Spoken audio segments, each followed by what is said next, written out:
안녕하세요. 장신영 강사입니다. 이달의 보험영업 전략브리핑 2월 영업전략 시작하도록 하겠습니다. 자, 우리 보도자료를 통해서 한번 보험 뉴스 한번 살펴보도록 하겠습니다. 지난달이었죠. 1월 14일 날 금융위원회에서 보험 판매 수수료 분급에 대한 부분이 확정이 됐어요. 이미 이런 얘기를 지점에서 또는 지사에서 들으신 분들도 많이 계실 텐데 그 내용을 한번 좀 짚고 가보도록 하겠습니다. 보도자료에 보면 현재 보험 판매 수수료를 분급 체계로 개편을 해라 라는 내용이 보여지는데요. 현재 원수사뿐만 아니라 보험 대리점 같은 경우에 1200% 룰 다 이렇게 포함되어져 있는데, 특히나 보험 대리점 같은 경우에는 수수료 분급 체계가 지금 한 3년 정도 되어져 있죠. 최대 7년 동안 분할 지급을 하는 유지관리 수수료를 신설을 해서 계약 유지율을 제고시켜라 라는 내용으로 금융위원회에서 확정으로 보도자료를 냈습니다. 보험이라는 거는 장기 상품이기 때문에 어떻게 보면 이번 기회에 이 보험 장기 상품을 제대로 판매할 수 있는 정화작용이 있지 않을까라는 강사의 개인적인 견해도 있는데요. 먼저 판매 수수료 제도 개편 내용 이렇게 나와 있어요. 자, 보험 계약 유지율을 높이고 보험 판매 수수료 정보의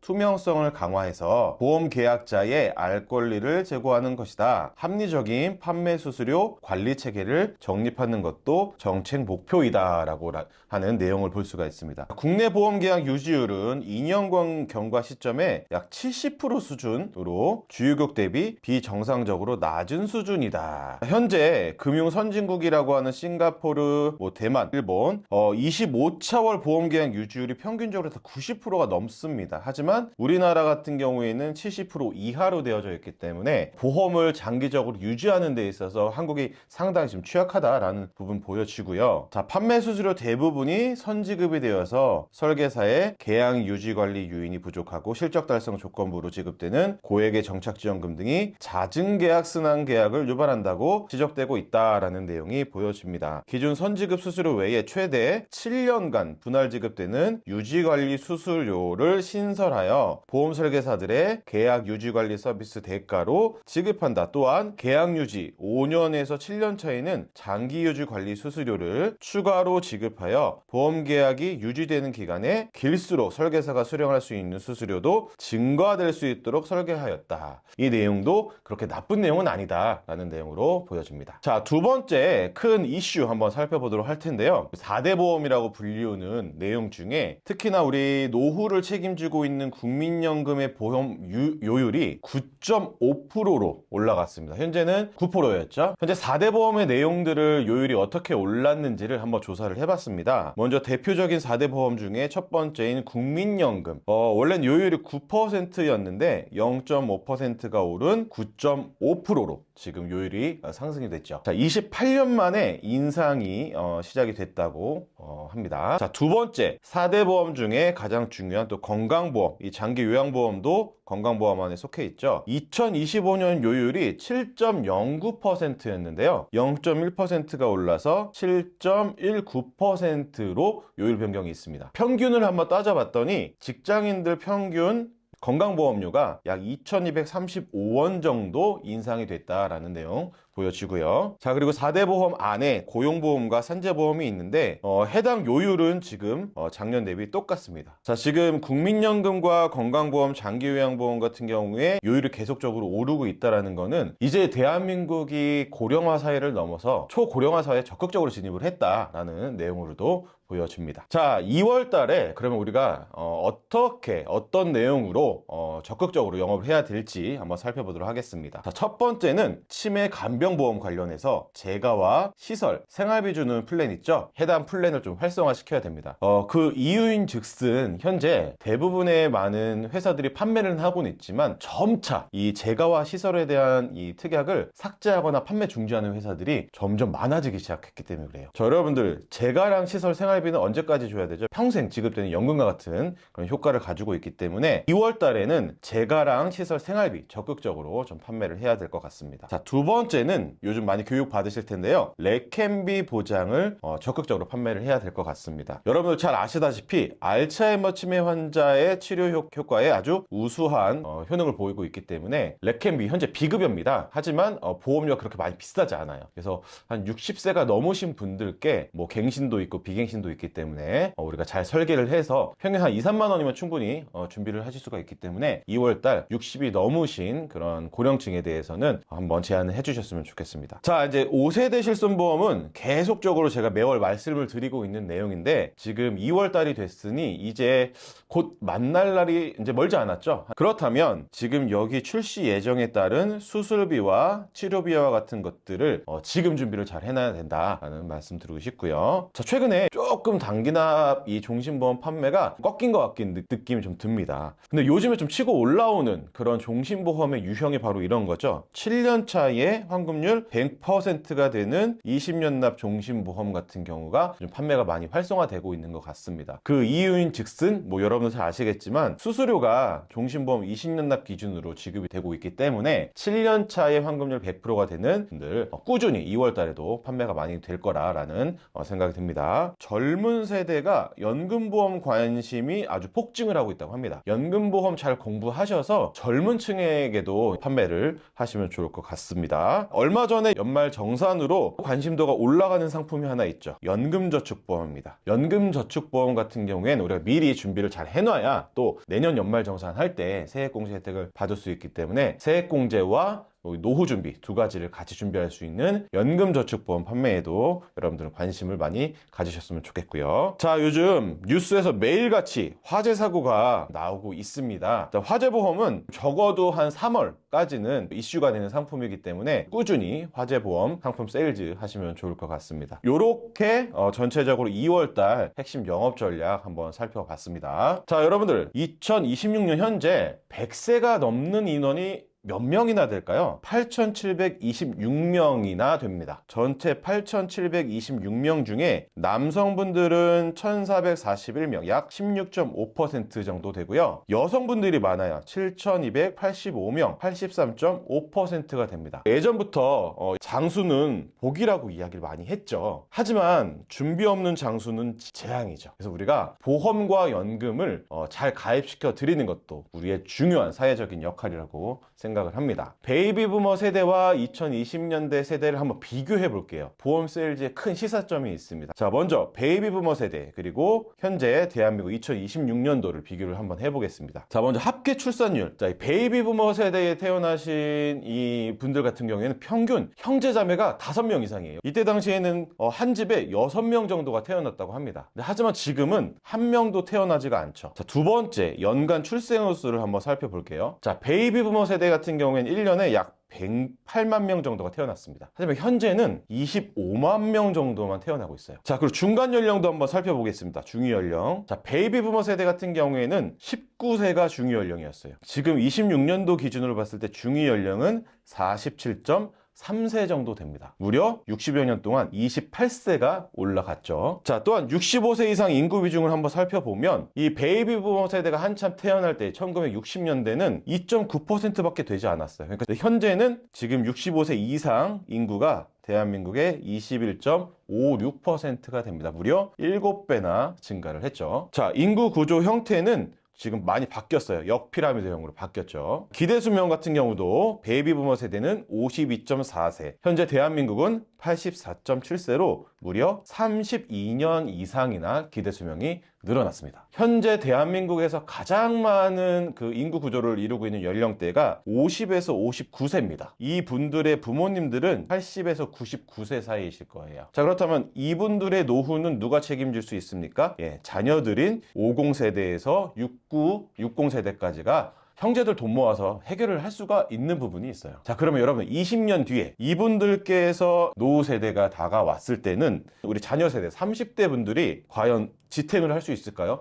쉽지 않다고 봅니다. 자, 그래서 인구 구조를 여러분들 봤을 때는 우리가 앞으로 노후에 대해서 특히 의료, 또 간병, 치매, 이런 보험, 연금 이런 것들을 내 스스로 준비를 잘 하지 않으면 우리 자녀 세대에서는 나를 케어할 수 없다라는 게 이 그래프로 증명이 되는 것 같습니다. 자, 앞으로 대한민국에서 일어날 수 있는 일들과 우리가 준비해야 될 것은 무엇일까요? 지금 1년에 25만 명밖에 태어나지 않습니다. 첫 번째로 인구 감소가 있을 거예요. 최근에 또 AI가 많이 활성화가 되고 있죠. 앞으로 10년 뒤, 20년 뒤는 AI의 의존도가 더 높아질 거예요. 1차 산업이 붕괴될 것입니다. 젊은 세대들은 이미 IT, AI라는 거에 익숙하기 때문에 뭐 논농사, 밭농사 전혀 익숙하지가 않죠. 자, 그렇다면 1차 산업 생산 인구가 감소를 하고 이로 인해서 대한민국은 다민족 국가가 될 수도 있습니다. 어떤 거를 준비를 해야 될까요? 여기까지의 이야기를 고객분들과 나누면서 우리가 이런 솔루션을 판매를 하면 될 것 같습니다. 자, 100세 시대 내 삶을 스스로 지키는 솔루션. 자, 이제는 국가와 자녀가 나를 책임져 주는 시대는 끝났습니다. 자, 그렇다면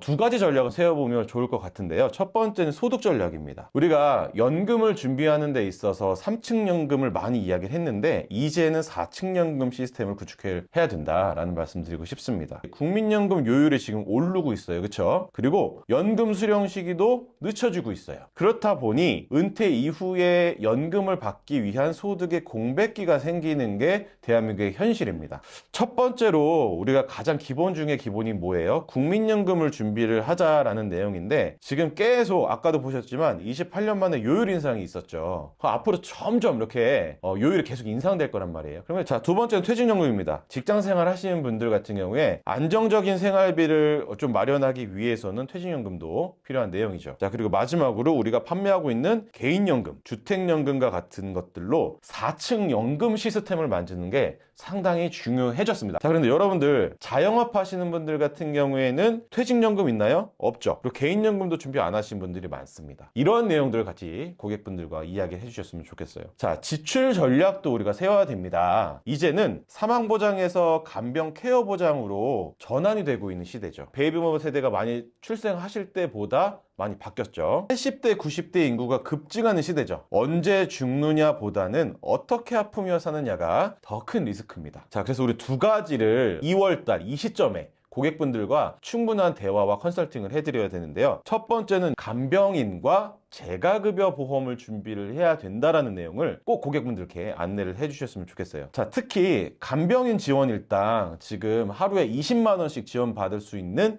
그런 보험들이 아직도 많이 있습니다. 그런 상품과 더불어서 재가급여, 연금처럼 매월 50만 원, 100만 원이 내가 죽을 때까지 나오기 때문에 이러한 내용들을 적어도 5060 세대 스스로가 준비하실 수 있도록 여러분들이 많은 제안을 해주셨으면 좋겠고요. 자, 이제 곧 만날 친구죠. 5세대 실손. 자, 5세대 실손 보장하지 않는 항목들이 상당히 많습니다. 그래서 우리가 핵심 진단비, 암내심과 수술비, 우리 정액담보 위주로 보험 리모델링도 중요한 포인트이기 때문에 2월 한 달은 상당히 바쁘게 지내셔야 돼요. 그래서 내 고객 리스트를 만들고 이러한 내용들 전파를 하시는데 꽤 많은 시간을 좀 활용을 하셔야 될 것 같습니다. 자, 고령화와 저출산은 우리에게는 보험 세일즈의 기회입니다. 자, 그렇다면 내 삶을 스스로 준비하는 방법 첫 번째 중에 연금 이야기를 한번 해보도록 할게요. 연금 저축 같은 경우에는 두 가지 장점이 있죠. 노후 자금 준비할 수 있고 연말정산에 세액 공제할 수 있는 게 두 번째 장점이죠. 자, 두 번째는 변액연금입니다. 변액연금 같은 경우에는 투자 수익이 잘 나면 우리의 연금액도 올라갈 수 있는 가능성이 있는 상품이죠. 변액연금의 가장 핵심은 최저 보증이 되면서 이 채권형 비중이 의무적으로 거의 한 50% 정도 들어가야 되는데 이 하나생명 같은 경우에 하나뿐인 변액연금 보험은 주식 비중이 꽤 많이 들어갈 수 있어요. 그래서 이런 상품이라든지 아니면 IBK 연금처럼 20년 동안 연단위 8% 보증을 하는 이런 상품이라든지 변액은 사람들이 조금 겁내하는 게 뭐죠? 투자가 잘못됐을 때 내 돈이 손실 볼까봐 고민을 많이 하시는데 그런 고민을 해결하고 추가적으로 연금을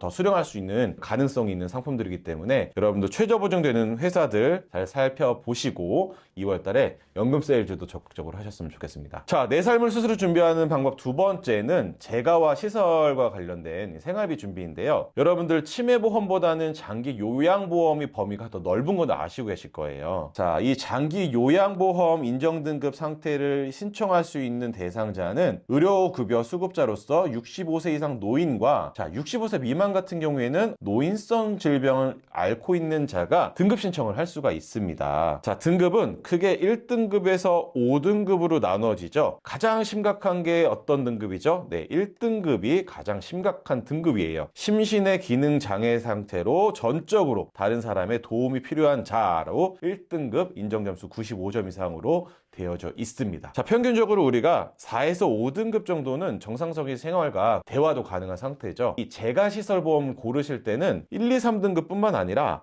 4, 5등급도 보장이 되는 상품으로 고르시는 게 좋습니다. 자, 그렇다면 65세 이하의 노인성 질환은 어떤 것들이 있는지 한번 살펴볼게요. I60번대 코드 너무 잘 알고 있죠? 뭐예요? 뇌혈관 질환 관련된 그런 진단비 질병분류 코드죠. 자, 여기에다가 알츠하이머 치매 F00 코드 부터 해서 G30, 그리고 파킨슨 G20부터 여기 진전 같은 경우에 상세불명의 떨림이라고 하는데 R23.6번 코드까지, 자, 이렇게 21개가 지금 65세 미망자도 노인성 질병으로 장기 요양 등급을 받을 수 있는 질병분류 코드입니다. 16년도에 이 장기 요양 등급과 관련된 금액이 좀 올랐어요. 먼저 재가급여, 집에서 방문 요양과 주야간 보호 서비스를 받겠다 하시는 분들 같은 경우에 지금 1등급은 국가에서 지원하는 금액이 약 250만 원 정도 됩니다. 하지만 혜택을 받으시는 분들이 자기부담금이 있습니다. 약 37만 원 정도 필요하고요. 지금 4등급이 등급으로 봤을 땐 가장 많은 등급에 해당하니 국가로부터 140만 원 정도 지원을 받을 수 있고요. 평균적으로 본인 부담금이 한 21만 원 정도 들어간다고 합니다. 자, 감경 대상자 같은 경우에는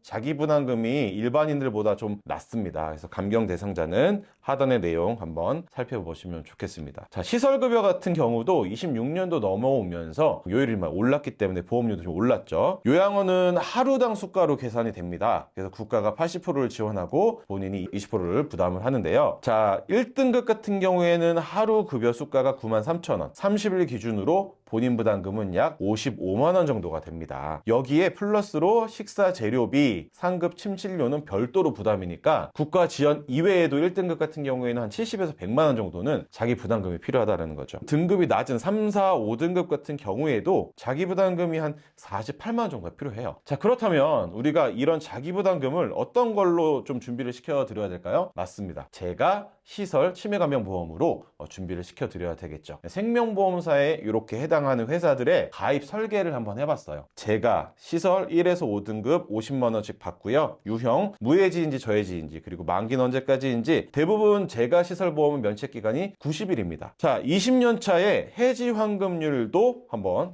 체크를 해봤고요. 그리고 보험료와 납입 면제까지 체크를 해봤습니다. 지금 점차 이 제가 시설을 판매하지 않는 회사들이 늘어나고 있습니다. 2월 기준으로는 하나생명, KB라이프, 신한라이프는 판매를 하지 않고 있습니다. 3월, 4월 갈수록 여기에 있는 회사들도 아마 판매를 하지 않을 수도 있습니다. 자, 이렇게 2월달 영업 전략에 대해서 제가 말씀을 드렸는데요. 활동 계획 좀 말씀드리고 마무리를 짓도록 하겠습니다. 고객 관리는 지속적인 관계 유지예요. 이 지속적으로 관계를 유지한다라는 거는 서로 간에 믿음이 생긴다는 거고 신뢰가 생긴다는 거죠. 자, 여러분들 많이 사용을 하시는 그런 업장들 한번 생각을 해볼게요. 자동차 렌터카, 뭐 정수기, 필터 교환하려 한 달에 한 번씩 만나죠. 남자분들 미용실 한 달에 한 번씩 머리 자르실 거고 세탁소도 자주 가요. 자, 여기 계신 분들이 여러분들께 웃으면서 어서오세요 하고 반갑게 맞이를 해주시면 기분이 어때요? 좋죠. 보험으로 한번 살펴보면, 자, 고객분들한테 우리도 신뢰를 받아야 소개받을 수 있습니다. 나는 왜 소개가 안 나오지? 그렇다면 여러분들 요게 부족한 거예요. 믿음과 신뢰가 아직은 고객들한테 부족하다라는 걸 느낄 수가 있어요. 자, 그럼 고객을 어떻게 관리를 해야 될까요? 단순합니다. 전화 자주 하고요. 문자 자주 보내고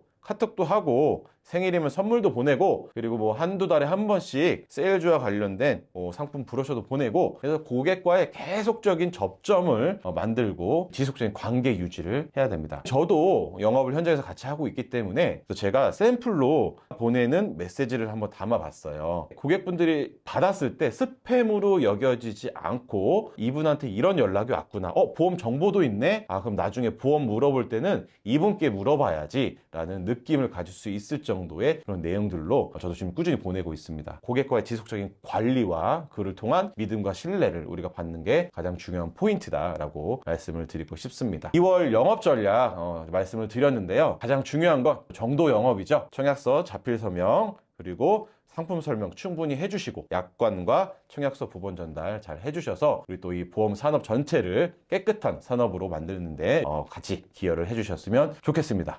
자, 2월 한 달도 여러분들 큰 성과 있으시길 바라면서 오늘 강의 여기로 마치도록 하겠습니다. 감사합니다.